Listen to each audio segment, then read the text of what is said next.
హే తమ్ముళ్ళరా, మీరు main success చేయాలి. శబాష్ మీకు. ఇక్కడ ఒక పెద్ద ఆయన ఉన్నాడు, ఆయన కామారెడ్డి ఎమ్మెల్యే గారు. కేసీఆర్ గారు ఓడిపోయారా? నేను షాక్. రియల్లీ రేవంత్ రెడ్డి గారు ఓడిపోయారా? మళ్ళీ షాక్. కామారెడ్డి బిడ్డ వెంకటరమణారెడ్డి గారు ఇద్దరి మీద గెలిచాడా? అమ్మని అమ్మ, ఎవడైనా ఆయన చూడాలరా బాబు అనుకున్నా, నిజంగా చూడాలనుకున్నా. తెలుసో సార్, కానీ ఒక్కసారి చూడాలనిపించింది. ఈ రజాకార్ దయ వల్ల వారిని చూసా. శబాష్ వారికి.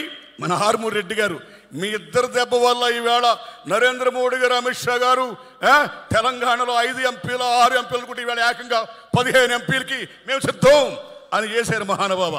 ఓకే, వందనాలు మీకు, ధన్యవాదాలు మీకు.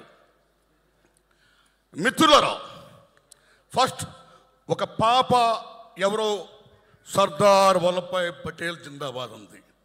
శబాష్. అమ్మ ఎవరు? వై? బికాస్ భారతదేశంలో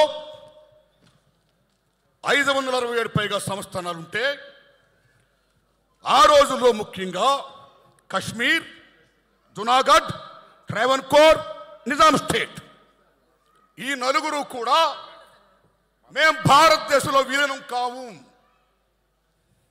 Junagadh and Nizam state, we want to join in Pakistan. Travancore మేము సొంతంగా ఉండదలుచుకున్నాం.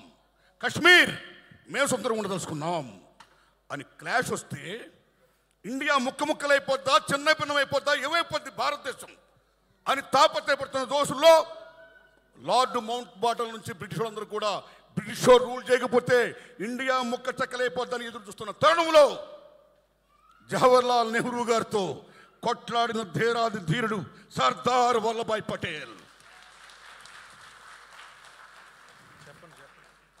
అప్పుడు నెహ్రూ ప్రధానమంత్రి, సర్దార్ వల్లభాయ్ పటేల్ ఉప ప్రధాని, హోమ్ మినిస్టర్. మిస్టర్ నెహ్రూ, ఇప్పుడు కన్నా ఈ కన్నా మనం విలీనం చేయకపోతే we're going to lose our nation, Hinduism country, India మొత్తం పోతే. నువ్వు చేస్తావా, నన్ను చేయమంటావా అని పటేల్ గారు అడిగితే నెహ్రూ అలగపూనాడు. అలగపూనప్పుడు నువ్వు అలగపూనుతున్నావు, very sorry, I'm going to resign my post అన్నాడు పటేల్. సర్దార్